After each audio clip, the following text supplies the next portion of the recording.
Hey there, what's up YouTube friends? Cheddar here, back with another video. First off, I hope you are doing well and having a good day. Thank you so much for joining me for this video. This time I'm going to be talking about, this is going to be a lovely conversation. I say that ironically because I'm talking about the 2008 French horror movie called Martyrs. So this movie has a lot of notoriety to it. I've debated about seeing it for some time.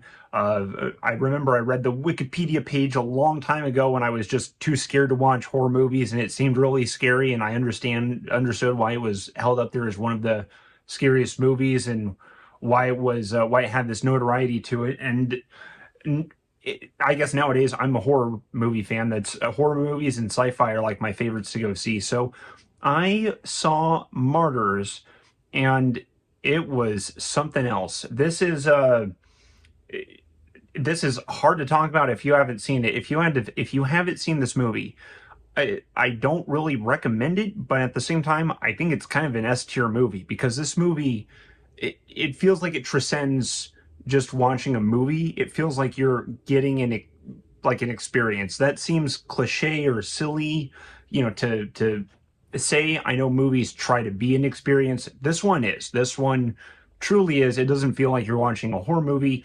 It feels like when you get out of this movie, when you finish Martyrs 2008, it feels like you survived something that you shouldn't have. It feels like you've seen something that you shouldn't have. It really leaves, almost scars you. I don't know how to walk away from this movie unscathed. It's so different watching a movie like this compared to watching a movie like Scream, where you're watching Ghostface, stab people and they're killed pretty brutally. But this movie is so psychologically torturing that it really just messes you up. But like I have said with the title of this video, I do think that there is a beautiful message into the movie. I'm not going to go into spoilers now, but I'll have some spoilers soon. I'll give you a bigger warning. But the movie does end pretty interpretable, right? Like it leaves you with something to think about.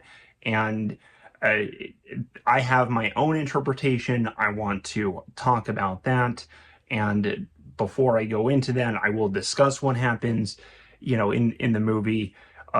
So I just want you to know that this is interpretable. This is an interpretable movie. This is my interpretation. I would love to hear any other interpretations, and I'll probably go seek some out. I have read some already, and I wasn't actually satisfied with some of the ones I was finding on Reddit and just the internet. So I it didn't line up with what I was thinking, right? So this video is to tell you about what I was thinking. So I will go into my interpretation, but this section right here will just be about me talking about the plot, just in case for some reason you want to know about it. But this will help me just get my facts and feelings together. I'll just talk about what happens in the movie, and you can listen along. If you don't want to hear me talk about the movie, you just want to hear my conclusion, I'll try and include a timestamp here.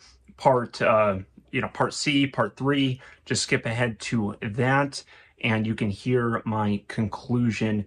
But right now I'm going to talk about the plot, the build up to the conclusion, right? Because I just find it hard to talk about the conclusion unless you talk about everything that leads up to it.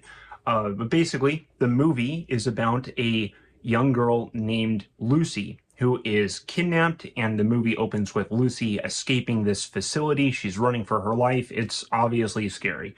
I'm going to breeze through this too, just for efficiency, right? Lucy ends up at an orphanage where she is haunted by this trauma monster. It looks like the Grudge demon, but it's basically this black woman or human figure monster that chases Lucy, and it just haunts her. Lucy ends up being adopted and getting an adopted sister named Anna, and they become very close. They're the main characters of the movie, and as they get older, Lucy finds a lead to the family that she believes kidnapped her. At least she believes this lead is the family that kidnapped her and held her, and she's determined to go get payback. So starts off as a revenge story. Anna tags along to help her, but she's pretty unsure. They get to the house, right? Lucy and Anna get to the house. Lucy brings a shotgun and just guns down the whole family, the children included.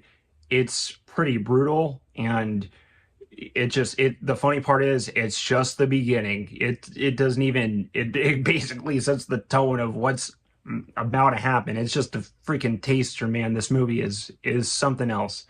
So after Anna guns down the family, she still sees the trauma monster, and out of hopelessness, she then ends her own life with that same shotgun. Anna, now left grieving, goes back into the house, and I remember she was attempting to make a phone call. I can't remember who she was exactly trying to call, but Anna places a phone call that alerts this group of people, right? This group of people comes and arrives. They take control of the scene. They are a torture cult. They are a torture cult that kidnapped Lucy and Lucy escaped from, and now they are taking Anna as their next victim, or their, to experiment on, basically inflict their torture on. Yeah, so what happens from here is Anna endures horrific torture. This is like the heart. This is the heart of the movie here. This is like, this is it. So this is really hard to watch, all of these scenes. I don't even really want to talk about the torture that she endures. Anna just endures scene after scene after scene of just exhausting torture, both physically and psychologically. It's hard to make it through this part. And then finally, the last bit of torture, the only one I'll specifically mention is, and brace yourself, Anna is skinned alive. Not just a little bit, but almost entirely. If I remember right, there's some skin left around her face, but her whole body is skinless. It is completely removed. So if you have any ounce of empathy, like me, your body will be on fire just watching this scene and seeing this poor girl literally just be mutilated. So it's luckily you don't watch the skinning happen. It just kind of cuts to it and you see Anna skinned alive. But from here, continuing the story, right? Anna, now having endured all this torture, she has become what this cult calls a martyr. A martyr is someone who has witnessed death. They can literally interact with it, because the whole point of this cult is they're trying to study the afterlife. They're trying to create, I don't want to say create, but to put people in a situation where they are near death, so near death that they are pretty much dead, and they can go to the afterlife, but they're still technically alive, and they are on the bridge of life to death, right? So the cult the cult never has a name from what I remember, but the cult is led by a woman named Mademoiselle. She does most of the talking, and she says that they're trying to learn about the afterlife, basically. So that's why they create these martyrs, and it's just the most messed up thing, and it's really hard to watch this movie. So anyway, now Anna can talk to the afterlife, and she communicates information to Mademoiselle, and it kind of cuts ahead a little bit, and Mademoiselle and some of her team are hosting a party because they finally created a successful martyr. It was shown, Anna finds out that they've been trying to do this for a while and they keep failing and failing, and I guess they find that the secret recipe is skinning someone alive, and poor Anna has to deal with it. I mean, poor anyone, but just Anna gets it, right? She gets the punishment, and now, I'm sorry, I'm not trying to be unclear. Now Mademoiselle is hosting a party for her team to celebrate the martyrdom. She had, in this mansion, in this house, she has her group of people waiting. Everyone's waiting. They want to know what's in the afterlife, right? That's the big question. They've worked this hard. They finally made someone who can talk to the afterlife. They want to know. And you get a scene right before the very ending of the movie where Mademoiselle's assistant, his name is Etienne, he asks Mademoiselle, did Anna communicate clearly? And Mademoiselle says yes, no question. And Etienne repeats again, there's no question about what happened, right? Mademoiselle says no. She assures him that it is concrete, it is clear, it is crystal of everything of the afterlife, the information that Mademoiselle's learned. And Tiana is just excited about this. And pretty much the last thing you get before the movie ends, this is the kicker here, right? Mademoiselle says for Etienne, to Etienne, Mademoiselle says, keep doubting. That's the exact word she used. Keep doubting. And then she kills herself. She shoots herself. So basically making the whole experiment pointless, because now no one will know what was in the afterlife. Anna was tortured for nothing. What happened? What led us to this point? So that's the end of the movie. Is now Mademoiselle is dead. No one gets to know what happens in the afterlife, and you just witnessed the worst torturing, or some of the worst torturing you could have. So it kind of leaves you floored, right? But because of what Mademoiselle says, there's lots of interpretations. She says the words "keep doubting," and a lot of people have talked extensively about what this means, and I have my own thoughts. So that's the plot of the movie, right? That's the story.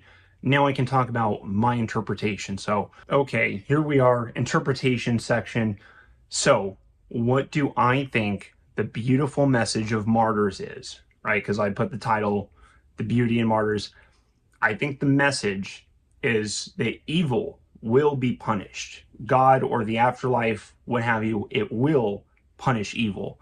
That's what I think the message of this is, and I'll elaborate on that further, of course. So Mademoiselle says the words "keep doubting." Etienne, her assistant, asks, did she see the afterlife clearly? Mademoiselle says yes, and she asks him, "Can you imagine what's in the afterlife?" And he says no, and then she says, "Keep doubting," and then she shoots herself.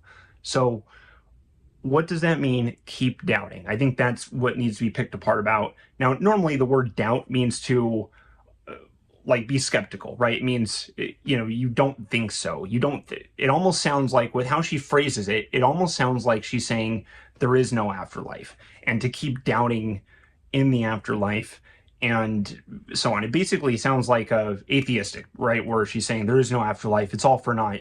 But I don't accept this conclusion. I don't think Mademoiselle was meaning the word doubt in that way.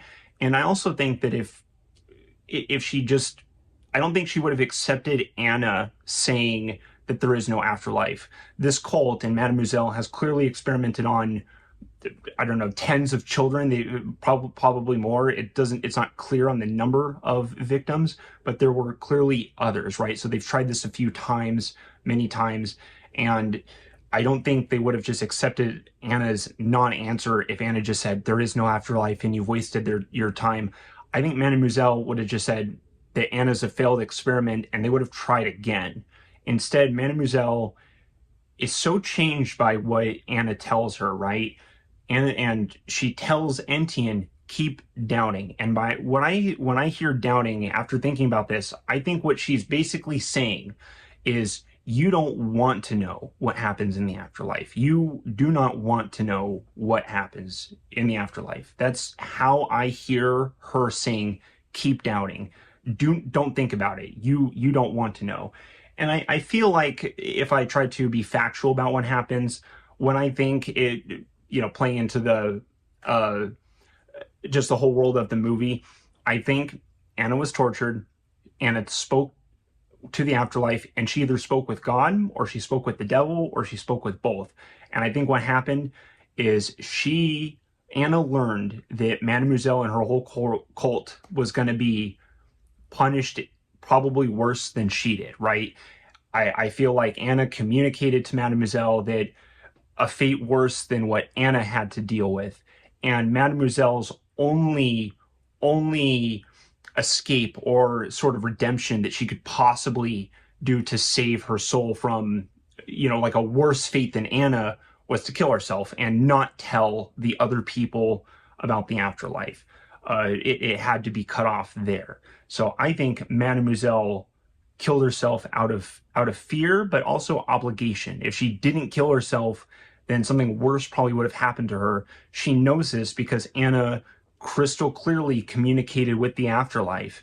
And she says, keep doubting, because I guess I can only hear doubt usually means don't think about it, but in this case, or I'm sorry, it means, you're skeptical about it. Like, I doubt that happened. I doubt there's an afterlife. I doubt any of this is real. But Mademoiselle does not mean it like that. Instead, I'm convinced that she means it as a warning. You do not want to know about the afterlife. You're not meant to know. Keep doubting. Just keep thinking about it. It's better for you to be an atheist than for you to know of your punishment or your actual afterlife fate. But specifically, I think it's in regards to the evil of the cult, right? I think basically Mademoiselle learned through Anna that she was going to have a worse fate, and her only escape, her only chance, was if she killed herself and sent herself directly to the devil to have a much lighter torture, something like that. That's basically how I read the very end of the movie. And the movie, as gruesome as it is, leaves me with and I'm not Catholic, I'm an atheist, right? But this movie is very Catholic inspired. The director said so, and it clearly has this Catholic lens to it. It is a beautiful message of evil will be punished. Evil, an afterlife would punish evil. This bullshit wouldn't be accepted. These people who are going to torture and hurt others don't get the answers. They don't get the justice. They don't get it. And it doesn't matter what they do in this world. They don't get to have that satisfaction of getting the, atonement or being saved, I suppose. So it's, I found Martyrs to be the ugliest, beautiful message that I've ever seen, probably. It is a crazy, crazy ass movie. So go watch it if you want to fuck up your brain, and that's about it. I do recommend this movie and also not recommend this movie because it will probably mess you up. But that is my interpretation for Martyrs. Let me know if you had a different interpretation of Martyrs. But be warned if you haven't seen this movie yet, so it's crazy. But yeah, let me know if you have any other thoughts. I appreciate your time and you listening to me. That'll be all for this one. Cheddar out. Goodbye.